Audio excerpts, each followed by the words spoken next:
We're here today with Claire Danberg, who graduated magna cum laude from the University of Delaware Honors Program in the spring of 2017. Claire graduated with a major in political science and a minors in legal studies and history. She used her senior year to work as a paralegal in Philadelphia at Marin Marble, Bradley Anderson, and Tardy. She is now committed to the Georgetown Law class of 2021 on a virtual full scholarship. While at UD, Claire was the Henlaw Society's first president and part of the founding student executive board, and we're very proud of Claire. Today, we're going to be asking Claire a few questions regarding her background and what she did to successfully navigate the law school application process. So Claire, let's get going. In your view, when should you plan to take the LSAT?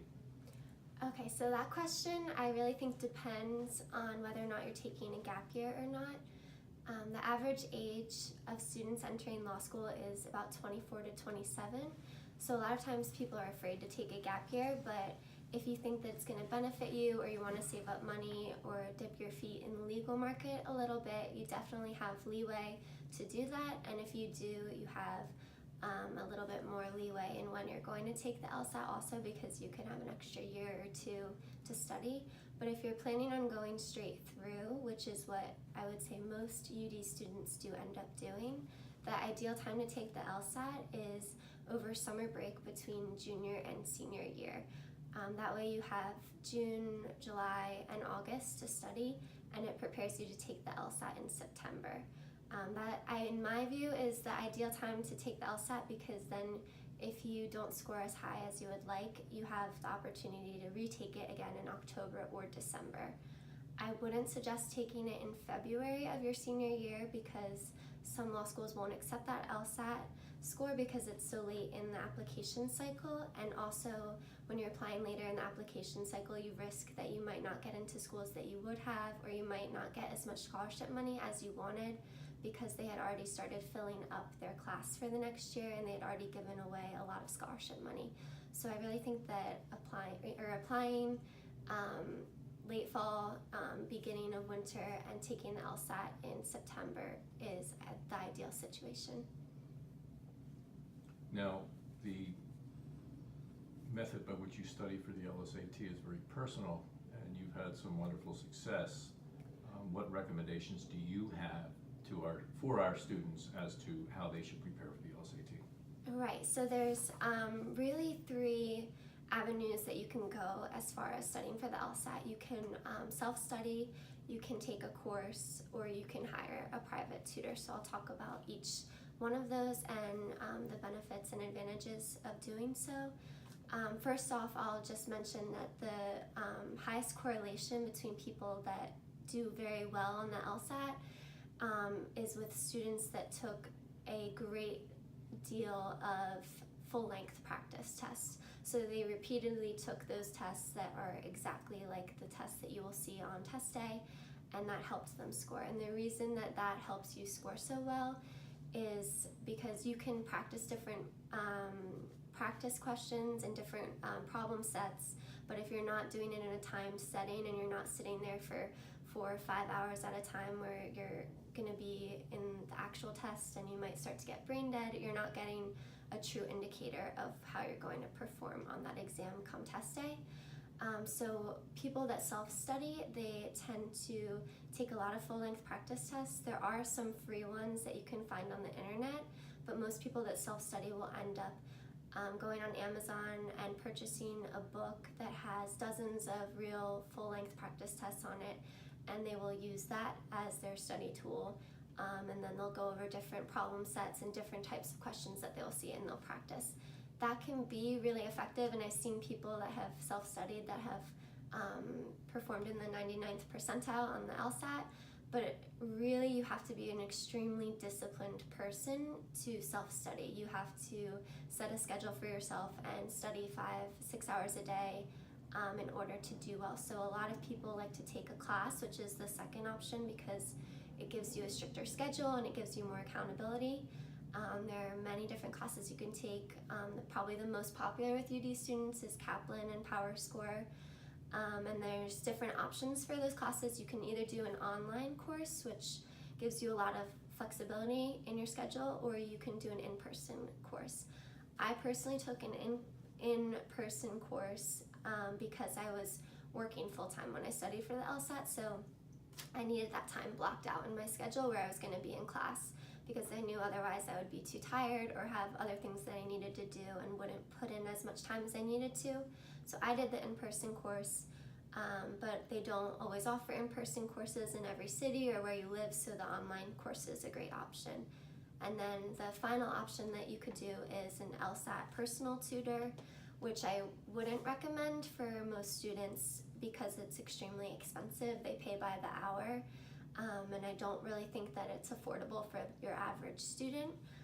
But I do know people that have used LSAT tutors if they were struggling on one specific type of question that they repeatedly saw on the LSAT practice exams, and they might get an LSAT tutor for an hour or two at a time and just help them with that type of problem or type of set that they're really struggling with, in which case that can be very beneficial because they didn't pay to have an LSAT tutor the whole time they were studying, but on areas that they were really struggling, they got an LSAT tutor.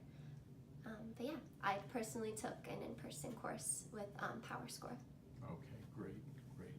Now, in addition to the LSATs, I know a lot of our students are focusing heavily on their personal statements. How important are they in the process?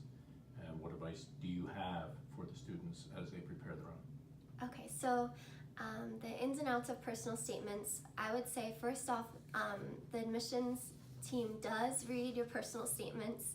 I know so much emphasis is placed on other things that you might not really think that they read them, but they do read every single one. And I think that they're most important if you are on the verge of getting into a school, then it can make or break whether you get into that school. And if you're on the verge of getting scholarship money or getting more scholarship money, it can make or break how much scholarship money you get. And I'll give you an example because I received a full ride from Boston University, and they hand wrote on my acceptance letter that my personal statement was powerful and engaging, and I'd like to believe that I think that swayed them to give me more money. So it really can be effective. And as terms of what you should write about, there's kind of two things that I would say shy away from. One of those would be to use a cliche. Don't just talk about study abroad or how traveling affected your life, because they read thousands of these statements every year, and I'm sure they read dozens of statements every year on traveling and the impact it had on you, and it's just not super personable, and it's not something that's going to stand out to them when they're reading so many of these essays. Another thing to avoid in your personal statement is just stating facts from your resume or your transcript.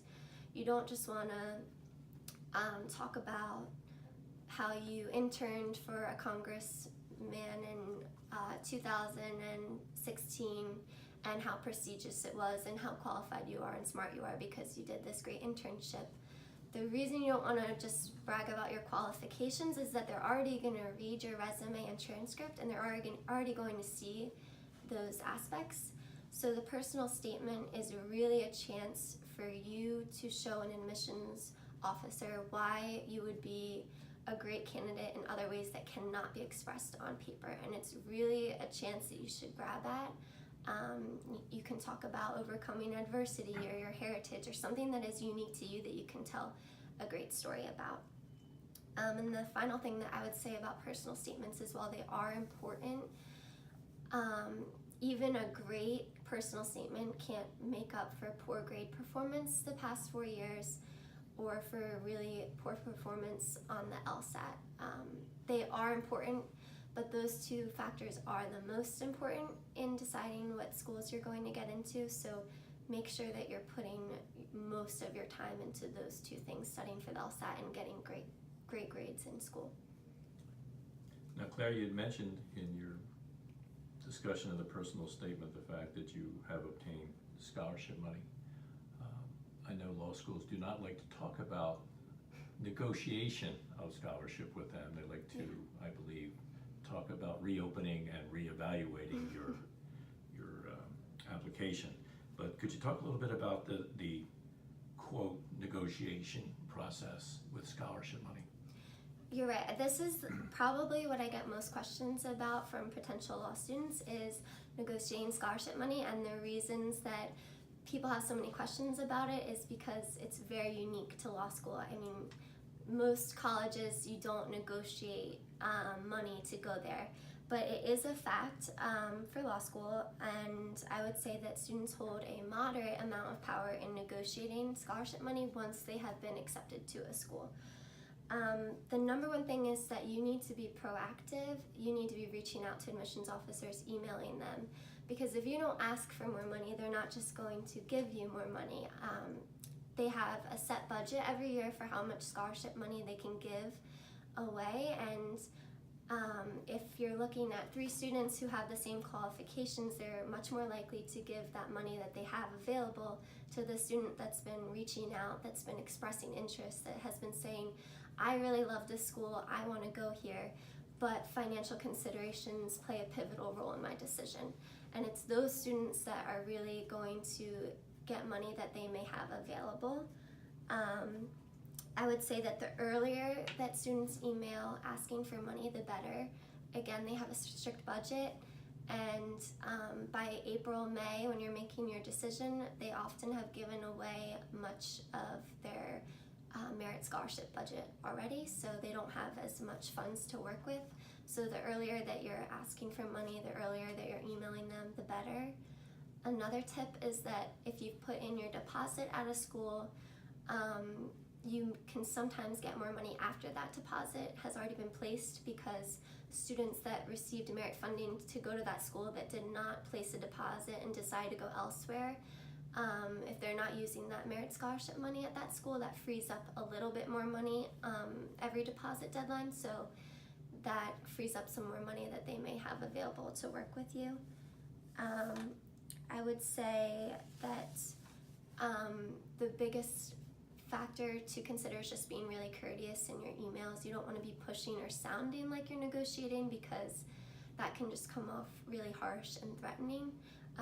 But don't be afraid to negotiate at all, because you've already been accepted to the school, and there's nothing really bad that can come from it once you've been accepted.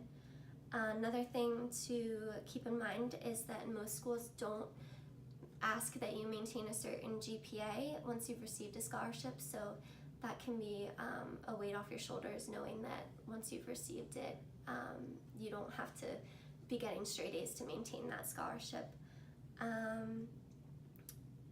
Another great point is that you have to think of law schools as a business. They are providing you a great education, but it's also important to them that they have high rankings, and they want students that have high qualifications. So if you know that your LSAT score, that your grades are higher than their average for students that they're entering, that gives you a lot more leverage in scholarship money that you should get. And the best way to go about that is to, if you have scholarship offers from other schools, is to create PDFs of those, put them in an email, and say, listen, I've received really great scholarship offers from similarly ranked schools. I have a full ride at this school, I have this much money at this school, but I haven't heard anything from this school and I really want to go to it. That can be the biggest way to sway the merit scholarship office, because money talks. And I would say I at first didn't receive money from Georgetown. Just to give you an idea, I just got my acceptance and there was no scholarship offer in my acceptance. But after receiving scholarships from other schools and even higher ranked schools, I was able to email them those offers and then negotiate a better scholarship offer. So it's definitely doable. It's definitely something that you should try for, as long as you're being polite.